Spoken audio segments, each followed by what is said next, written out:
Yakobus pasal 4. Hawa nafsu dan persahabatan dengan dunia. Dari manakah datangnya sengketa dan pertengkaran di antara kamu?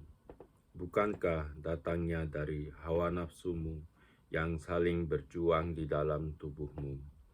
Kamu mengingini sesuatu, tetapi kamu tidak memperolehnya. Lalu kamu membunuh. Kamu iri hati, tetapi kamu tidak mencapai tujuanmu. Lalu kamu bertengkar dan kamu berkelahi. Kamu tidak memperoleh apa-apa, karena kamu tidak berdoa. Atau kamu berdoa juga, tetapi kamu tidak menerima apa-apa, karena kamu salah berdoa. Sebab yang kamu minta itu hendak kamu habiskan untuk memuaskan hawa nafsumu.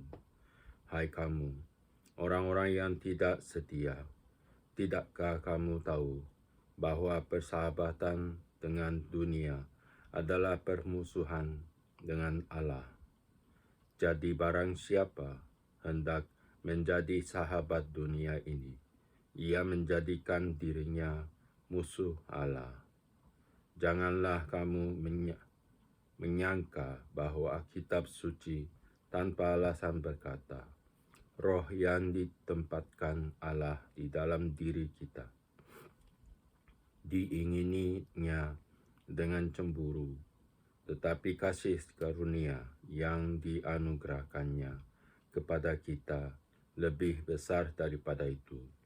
Karena itu ia katakan, Allah menentang orang yang congkak, tetapi mengasihi orang yang rendah hati. Karena itu tunduklah kepada Allah dan lawanlah iblis, maka ia akan lari daripadamu. Mendekatlah kepada Allah dan ia akan mendekat kepadamu. Tahirkanlah tanganmu, hai kamu orang-orang berdosa, dan sucikanlah hatimu, hai kamu yang mendua hati. Sadarilah kemalanganmu, berdukacita dan merataplah, hendaklah tertawamu kamu ganti dengan ratap dan sukacitamu dengan dukacita. Rendahkanlah dirimu di hadapan Tuhan, dan ia akan meninggikan kamu. Jangan menfitnah orang. Saudara-saudaraku, janganlah kamu saling memfitnah. Barang siapa memfitnah saudaranya atau menghakiminya, ia mencela hukum dan menghakiminya. Dan jika engkau menghakimi hukum, maka engkau bukanlah penurut hukum, tetapi hakimnya. Hanya ada satu pembuat hukum dan hakim, yaitu Dia yang berkuasa menyelamatkan dan membinasakan. Tetapi siapakah engkau, sehingga engkau mau menghakimi sesamamu manusia? Jangan melupakan Tuhan dalam perencanaan. Jadi sekarang, hai kamu yang berkata, hari ini atau besok kami berangkat ke kota Anu, dan di sana kami akan tinggal setahun dan berdagang serta mendapat untung. Sedang kami tidak tahu apa yang akan terjadi besok. Apakah arti hidupmu? Hidupmu itu sama seperti uap yang sebentar saja kelihatan lalu lenyap. Sebenarnya kamu harus berkata, jika Tuhan menghendakinya, kami akan hidup dan berbuat ini dan itu. Tetapi sekarang kamu menegahkan diri dalam congkakmu, dan semua kemegahan yang demikian adalah salah. Jadi jika seorang atau bagaimana ia harus berbuat baik, tetapi ia tidak melakukannya, ia berdosa. Pasal 5. Peringatan kepada orang kaya. Jadi sekarang, hai kamu orang-orang kaya, menangislah dan merataplah atas sengsara yang akan menimpa kamu. Kekayaanmu sudah busuk, dan pakaianmu telah dimakan ngengat. Emas dan perakmu sudah berkarat, dan karatnya akan menjadi kesaksian terhadap kamu dan akan memakan dagingmu seperti api. Kamu telah mengumpulkan harta pada hari-hari yang sedang berakhir. Sesungguhnya telah terdengar derikatan besar karena upah yang kamu tahan dari buruh yang telah menuai hasil ladangmu, dan telah sampai ke telinga Tuhan semesta alam keluhan mereka yang menyabit panenmu. Dalam kemewahan kamu telah hidup dan berfoya-foya di bumi. Kamu telah memuaskan hatimu, sama seperti pada hari penyembelihan. Kamu telah menghukum, bahkan membunuh orang yang benar, dan ia tidak dapat melawan kamu. Berdasar dalam penderitaan. Karena kamu, saudara-saudara, bersabarlah sampai kepada kedatangan Tuhan. Sesungguhnya petani menantikan hasil yang berharga dari tanahnya. Ia sabar sampai telah turun hujan musim gugur dan hujan musim semi. Kamu juga harus bersabar dan harus meneguhkan hatimu, karena kedatangan Tuhan sudah dekat. Saudara-saudara, janganlah kamu bersungut-sungut dan saling mempersalahkan, supaya kamu jangan dihukum. Sesungguhnya hakim telah berdiri di ambang pintu. Saudara-saudara, turutilah teladan penderitaan dan kesabaran para nabi yang telah berbicara demi nama Tuhan. Sesungguhnya kami menyebut mereka berbahagia, yaitu mereka yang telah bertekun. Kamu telah mendengar tentang ketekunan Ayub, dan kamu telah tahu apa yang pada akhirnya disediakan Tuhan baginya. Karena Tuhan Maha Penyayang dan penuh belas kasihan.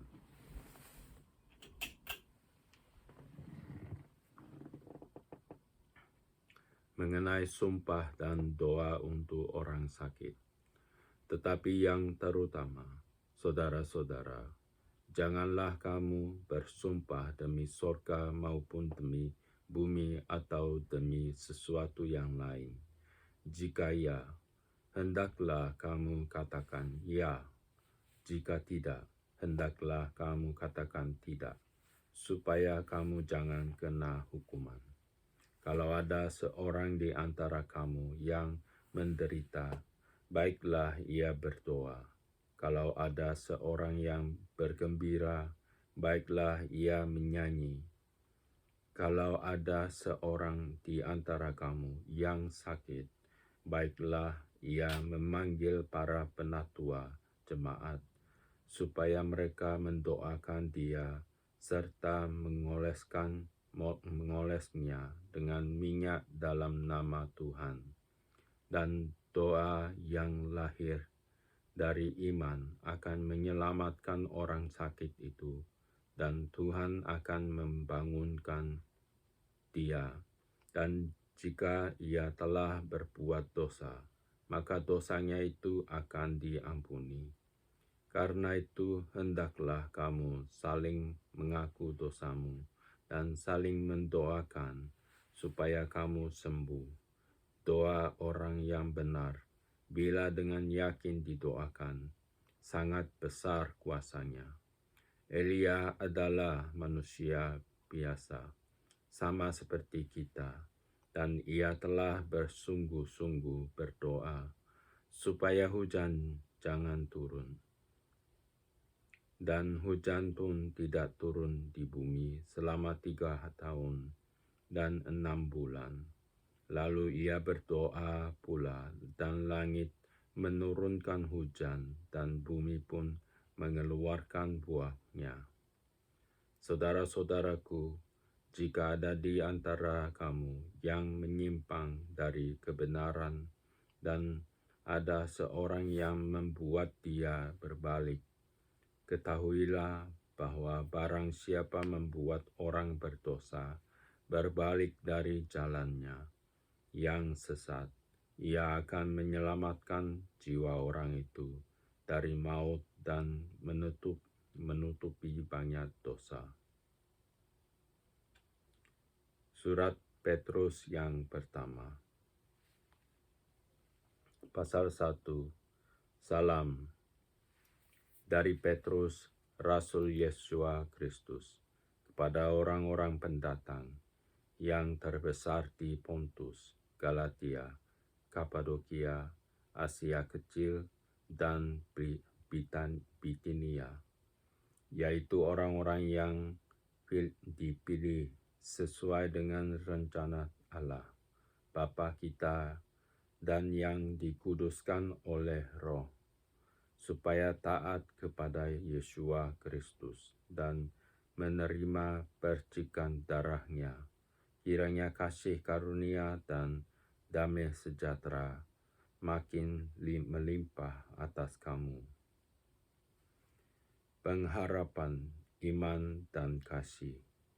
Terpujilah Allah dan Bapa Tuhan kita, Yesus Kristus, yang karena rahmat-Nya yang besar telah melahirkan kita kembali oleh kebangkitan Yesus Kristus dari antara orang mati kepada suatu hidup yang penuh pengharapan, untuk menerima suatu bagian yang tidak dapat binasa, yang tidak dapat cemar, dan yang tidak dapat layu, yang tersimpan di sorga bagi kamu, yaitu kamu yang dipelihara dalam kekuatan Allah karena imanmu, sementara kamu menantikan keselamatan yang telah tersedia untuk dinyatakan pada zaman akhir.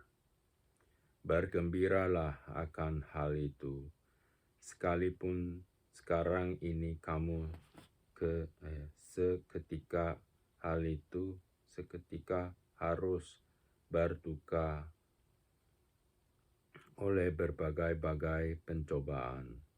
Maksud semuanya itu ialah untuk membuktikan kemurnian imanmu yang jauh lebih tinggi nilainya daripada emas yang fana, yang diuji kemurniannya dengan api, sehingga kamu memperoleh puji-pujian dan kemuliaan dan kehormatan pada hari Yesus Kristus menyatakan dirinya, sekalipun kamu belum pernah melihat Dia, namun kamu mengasihinya. Kamu percaya kepada Dia, sekalipun kamu sekarang tidak melihatnya. Kamu gembira karena sukacita yang mulia dan yang tidak terkatakan, karena kamu telah mencapai tujuan imanmu, yaitu keselamatan jiwamu. Keselamatan itulah yang diselidiki dan diteliti oleh nabi-nabi yang telah bernubuat tentang kasih karunia yang diuntukkan bagimu, dan mereka seperti saat yang mana dan yang bagaimana yang dimaksudkan oleh Roh Kristus yang ada di dalam mereka, yaitu Roh yang sebelumnya memberi kesaksian tentang segala penderitaan yang akan menimpa Kristus dan tentang segala kemuliaan yang menyusul sesudah itu. Kepada mereka telah dinyatakan bahwa mereka bukan melayani diri mereka sendiri, tetapi melayani kamu dengan segala sesuatu yang telah diberitakan sekarang kepada kamu dengan perantaraan mereka, yang oleh Roh Kudus yang diutus dari sorga menyampaikan berita Injil kepada kamu, yaitu hal-hal yang ingin diketahui oleh malaikat-malaikat, kekudusan dan kasih persaudaraan. Sebab itu, siapkanlah akal budimu, waspadalah dan letakkanlah pengharapanmu seluruhnya atas kasih karunia yang dianugerahkan kepadamu pada waktu penyataan Yesus Kristus. Hiduplah sebagai anak-anak yang taat dan jangan turuti hawa nafsu yang menguasai kamu pada waktu kebodohanmu. Tetapi hendaklah kamu menjadi kudus di dalam seluruh hidupmu, sama seperti Dia yang kudus, yang telah memanggil kamu, sebab ada tertulis, "Kuduslah kamu, sebab Aku kudus." Dan jika kamu menyebutnya Bapa, yaitu Dia yang tanpa memandang muka menghakimi semua orang menurut perbuatannya, maka hendaklah kamu hidup dalam ketakutan selama kamu menumpang di dunia ini, sebab kamu tahu bahwa kamu telah ditebus dari cara hidupmu yang sia-sia, yang kamu warisi dari nenek moyangmu itu, bukan dengan barang yang fana, bukan pula dengan perak atau emas, melainkan dengan darah yang mahal, yaitu darah Kristus, yang sama seperti darah anak domba, yang tak bernoda dan tak bercacat. Ia telah dipilih sebelum dunia dijadikan, tetapi karena kamu, Ia baru menyatakan dirinya pada zaman akhir. Oleh Dialah kamu percaya kepada Allah, yang telah membangkitkan Dia dari antara orang mati, dan yang telah memuliakannya, sehingga imanmu dan pengharapanmu tertuju kepada Allah. Karena kamu telah menyucikan dirimu oleh ketaatan kepada kebenaran, sehingga kamu dapat mengamalkan kasih persaudaraan yang tulus ikhlas. Hendaklah kamu bersungguh-sungguh saling mengasihi dengan segenap hatimu, karena kamu telah dilahirkan kembali, bukan dari benih yang fana, tetapi dari benih yang tidak fana, oleh firman Allah yang hidup dan yang kekal. Sebab semua yang hidup adalah seperti rumput, dan segala kemuliaannya seperti bunga rumput. Rumput menjadi kering, dan bunga gugur. Tetapi firman Tuhan tetap untuk selama-lamanya.